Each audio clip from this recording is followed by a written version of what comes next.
So kinyonge goma tena inaanzia hapa mida fulani hivi ya mapema sana kunakutana mchizi hapa amekuwa ametulia na kula zake mvinyo huku kwa bidada kwa pembeni anakata viuno tu unajua ile bidada ana enjoy vibaya mno. Ni moja kati ya bidada ambaye hapa mitaa bar anafanya watu wa enjoy sana burudani yake. So mchizi ambaye aitwa Stanley akaona swala mida alivyotoka pale bidada akawa anamfukuzia kwa nyuma akamwambia vipi mbona unanifuatilia? Sikuelewi una shida gani? Mbona unanifuatilia? Amna tulia tu mimi na shida kidogo kuongea na wewe. Na shida na namba yako. The way ulivyo nimekuelewa kishenzi yani. Yaani wewe unielewe mimi. Kwa hiyo nataji namba yangu. Una shilingi ngapi? Mchizi akatoa mfukoni kiasi cha fedha fulani hivi akampatia bibi akamwambia shika hela hapa nilikuwa nayo akampokonya pale akasema ngoja ni hesabu mchelewi yenye kunipata 5000. Mchizi alipopewa namba moja kwa moja akaamua kutest kupiga na kubibia akamwambia vi haipatikani kwa saizi. Utanicheki hata kesho. Mchizi akamwambia sasa mimi nitachukuaje namba ambayo basi kwa upande wa pili huko mchizi mmoja ambaye aitwa Cosmos anakula zake msosi hapa mama yake amemletea. Akamwambia nimekuletea msosi fanya mule ngoja nikakuchukulia hata mpango wa maji basi. Mchizi akiwa ametoka pale bibi yeye hapa anazidi kunywa zake msosi lakini bibi yeye hapa ambaye aitwa Rebecca moja kwa moja akafika paka pale. Hey Cosmo, wai unakula nini? Unakula ugali? Hebu eka kwanza pembeni nimekuletea chakula kizuri kama nini. Hebu jitahidi ule. Lakini mchizi akawa ameduaa tu anashangaa bibi huyo hapa haiwezekani anamtolea chakula ambacho ameandaliwa na mama yake afu anakuja na chakula chake anahitaji yale. Lakini mchizi akabaki kuduaa na kumwangalia bibi ambaye aitwa Rebecca. Bibi mkubwa muda huo akafika. Vipi? Mbona umemwekea chakula pembeni? Amna mama, nimemletea chakula kizuri. Hiki chakula chako atakula hata siku nyingine. Mbona sikuelewi? Mimi nimemwandalia chakula mwanangu hale. Yaani nimepika mwenyewe ale chakula mwanangu. Wewe umemwekea pembeni? Amna mama, atakula siku nyingine. Akazidi kumbembeleza pale mshikaji akaonekana kwamba amekasirika vibaya mno. Haiwezekani bibi akizalao chakula cha mama yake na kumpa chakula chake. Kwa upande wa kipindi huko bibi ambaye aitwa Isala, simu yake leo yeye anapanga vitu vyake anashangaa simu imeita. Akamwambia, "We, umekosea namba. We ni nani? Mimi sikujui, sijawahi mpa mtu yoyote namba yangu." Basi akakata simu kwa mshikaji huyu hapa. Bibi akawa anaingia ndani. Kwa upande wa pili kwa asubuhi sana alipofika mchizi ambaye aitwa Cosmo anaandaliwa na mama yake aingie katika mishemishe zake. Basi dakika 2 so nyingi bibi ambaye aitwa Rebecca akafika nyumbani kwa kina Cosmo. Akamwambia vipi?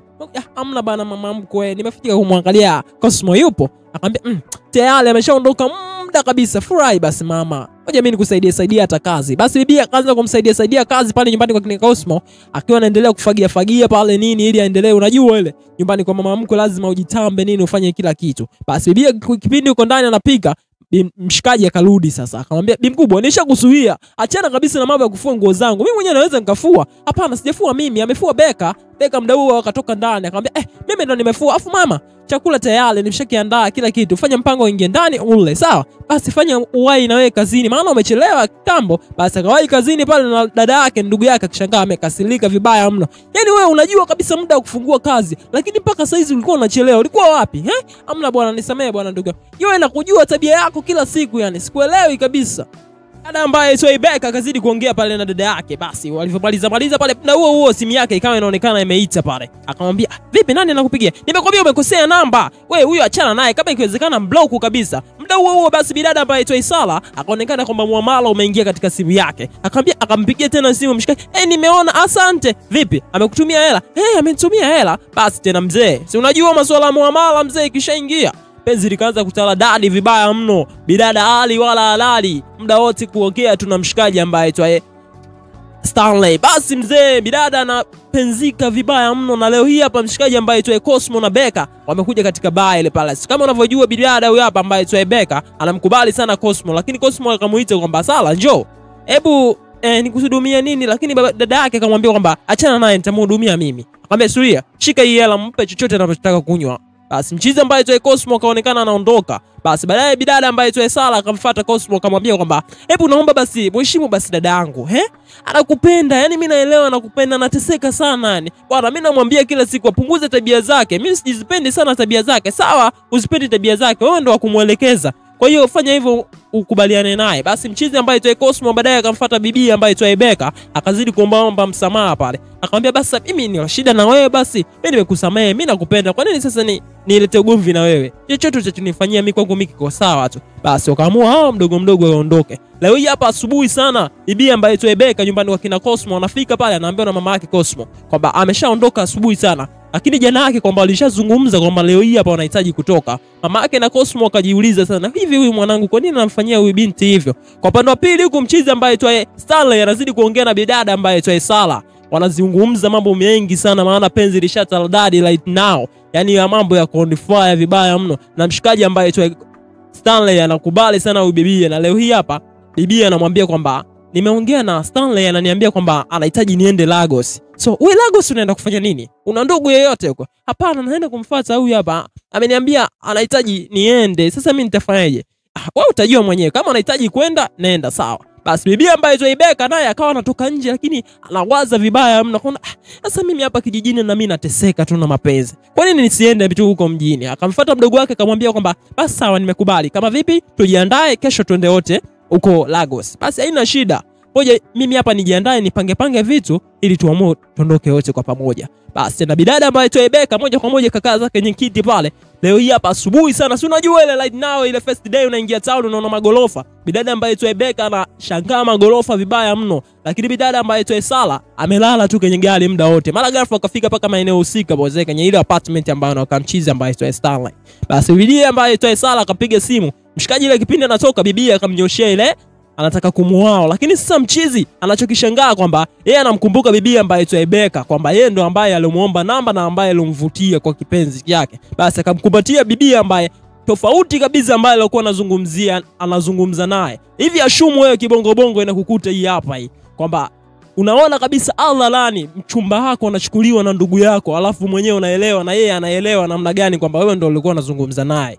Hiyo mzee so poa mzee. Ili kupata midudes kama hapa hivi, usisahau kusubscribe hapo, kulike na comment mzee. Basi wakaingia paka ndani hapo mzee. Bidada ambaye Rebecca kazidi kumsifia vibaya mno mchizi ambaye Stanley. Anaona una nyumba nzuri, mambo mazuri, lakini bidii hapa ambaye Sala alivyoingia ndani moja kwa moja akamuuliza, "Dada, hivi hujui kabisa kama huyu ndo mpenzi wangu na mimi ndo nimefanya kila kitu paka hapa afike?" Lakini wewe umejifanya kabisa kama usahau hivi. Yaani kama hujui sasa. Yaani unajua kila kitu lakini sasa wewe nini? Si ameshaisha?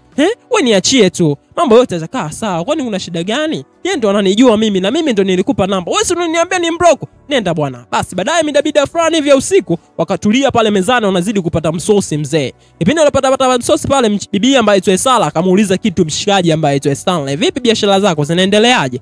Lakini mchizi ambaye Stanley akashangaa, "Umejuaje tena?" Akamwambia, "Nimemtajia bwana, mimi si mdogo wangu, kwa hiyo nazungumza naye vitu vingi sana nilimwambia kuhusu wewe.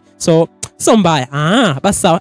Basi nyamazeni basi. Acheni ni mambo hayo, tuzungumze mambo mengine. Basi asubuhi sana alipofika bibi ambaye Rebecca, alipofika pale Seblane na wakuta mdogo wake ambaye Sala na mchizi ambaye Stanley wametulia. Na leo hii hapa Stanley aliwaambia bibi kwamba anahitaji atoke nao kwenda nao supermarket anunulie nguo nini mazaga kibao, lakini mchizi akamwambia, "Wewe ulikuwa kijijini unajilemba namna hii. Hapa mjini nao unataka kujilemba. Hebu ngoja nikuitie kwanza makeup aje kukufanyia makeup nzuri kabisa." Basi bibi akafanywa makeup akapenda vibaya mno, maana sio kwa jinsi alivyokuepo basi yule pale mchizi hapa Stanley akatulia zake pembeni akavaa wigi jipya. Yaani akanyoka bibi ambaye so plate man. Sasa mchizi kumbuka kuna kipindi aliomba bibi amnunulie dhahabu, yani pete ya dhahabu. Sasa bibi ambaye Sala akashangaa, unampa pete? Akamwambia, "Achana naye bwana wewe. Nzuri, muona mdogo wangu ni nzuri Basi akamkumbatia mchizi ambaye Stanley, lakini bibi ambaye Sala anaonekana amesimama toka mtoto dada yake paka nje. Kwani unapokea kitu ambacho sio chako? Kwani unapokea kitu ambacho sio chako? Wewe unajua kabisa hiki kitu ni mali yangu. Afu wewe umepokea mimi naondoka. Yaani hauwezekani kabisa, unazidi kunitesa tu katika hii nyumba." Basi alivyorudi kwa ndani mchizi ambaye Stanley akamuuliza, "Mdogo wako yuko wapi?" Ameenda kazini, ameniambia ameenda kazini." Mimi nashangaa, "Mbona umerudi peke yako?" "Hamna, atarudi tu mida fulani, atarudi, hana shida." Basi bibi ambaye Sala akatoka nje analia vibaya mno, anazunguka mtaani tu haelewi wapi anaenda wala wapi anatoka. Basi kwa upande huko kwenye gari nakutana na mchizi ambaye Cosmo yuko na dada yake ambaye Tina, naye ana drive, akakutana na Sala. "Vipi, mbona unalia? Hebu ingia kwenye gari basi twende nyumbani mara moja tukazungumze. Maana sikuelewi, umetoka kijijini umeingia Lagos afu sikuelewi unalia tu njiani." Basi kwa upande wa pili akampeleka paka nyumbani kwake, akamwambia, "Bwana, yani mimi nimetoka na dada yangu kijijini na tumefika hapa, amenipokonya mpenzi. Yani mimi siwezi kabisa. Na siwezi kugombana na ndugu yangu." "Hapana, lazima upambanie kitu ambacho unachokipenda." Kwamba yeye si alimkataa. Basi sawa, haina shida. Mchizi ambaye Cosmo akamwambia kwamba mimi haina shida, nitakusaidia. Sasa utanisaidiaje na mimi siwezi kugombana na ndugu yangu? Kwa upande wa pili huko mchizi ambaye Stanley yuko na mchizi wake ambaye Teddy, inakuwaje mzee? Unajua nini mzee? Nikitulia nikiwaangalia hao mabinti wawili, naona kama nilokuwa nazungumza naye na naye ishi naye hapa ni vitu viwili tofauti. Hebu ngoja nimpigie bibi ambaye aitwa Sala. Akamwambia mimi nipo tu kwa marafiki, jioni fulani hivi nitarudi tu nyumbani. Sawa, haina shida. Mimi nilikuwa nakuuliza tu hilo jambo. Basi fresh. Mchizi ambaye aitwa Sala moja kwa moja kaingia ndani akakutana na Beka na kula pale. Akamwambia vipi mdogo wako ameniambia sijui ameenda kwa marafiki zake, Basi baadaye mida jioni fulani hivi imefika, bibi ambaye aitwa Stanley akarudi paka nyumbani. Basi akafika, Sala vipi? Nimetoka kwa rafiki yangu na nimepata mpenzi. Huyu najua na mpenzi. Basi haina shida, wewe kama una mpenzi wako unaweza tu kumleta hapa nyumbani. Hana shida, na wewe si unatakiwa upenzike bwana. Basi leo hii hapa asubuhi sana alipofika, mchizi ambaye aitwa Cosmo kama alivyomwaahidi bibi ambaye aitwa Sala kwamba atakuja kulitetea penzi lake. Maana dada yake anaonekana anataka kumchukulia mpenzi wake. Basi alipofika pale akamkumbatia mchizi, akashangaa. Bibi ambaye aitwa Beka akashangaa. "We Cosmo, kuna nini ambacho kinachoendelea?" Akamwambia, nini? Muda huo wewe hujui kama wewe ni shemeji yako? Muda huo mchizi ambaye aitwa Stanley akatokea ndani. Mzee akamwambia, "Wewe vipi mzee, ni aje?" Rudi kabisa. Ni mpenzi wangu bwana, ndio nimekuja hapa nyumbani. Basi kipindi anaingia ndani mzee, bibi ambaye aitwa Sala ametulia na Cosmo pale wanazidi kula mvinyo, lakini bibi huyu hapa anaonekana hayupo sawa kabisa. Huko mchizi ambaye aitwa Stanley anamuuliza, "Vipi? Mbona kama haupo sawa?" "Mimi niko sawa, tu ngoja nitoke hapo nje mara moja nipumzike." Kumbe amesha target mzee, anajua kwamba Cosmo lazima atoke nje yeye wa kwanza. Alivyotoka nje akamwambia Cosmo, "Kwani unanifanyia hivyo? Wewe unajua kama mimi nakupenda?" Basi muda huo mchizi ambaye aitwa Stanley naye akatoka nje. "Wewe mzee, fresh mwanangu, tutasomana hapa kama nyumbani mzee. Muda wote ukihitaji kuja hapa nini tuna vibe, haina shida." Basi leo hii hapa asubuhi sana bibi ambaye aitwa Beka akamfuata Sala akamwambia, "Naomba address ya yule Cosmo. Fanya haraka, nahitaji address yake, nataka nifuate." "Yaani wewe unataka address ya mpenzi wangu? Wa nini? Wewe si nimekuachia tayari Stanley?" "Hapana bwana, hebu niachie." Leo hii hapa asubuhi alivyotoka pale bibi ambaye aitwa Sala akaondoka na yeye Beka akamfuata mume wake. Akamwambia, "Bwana, nahitaji na mimi kutoka kidogo, nikatembee kidogo." "Mdogo wako sina katoka hapa sasa hivi."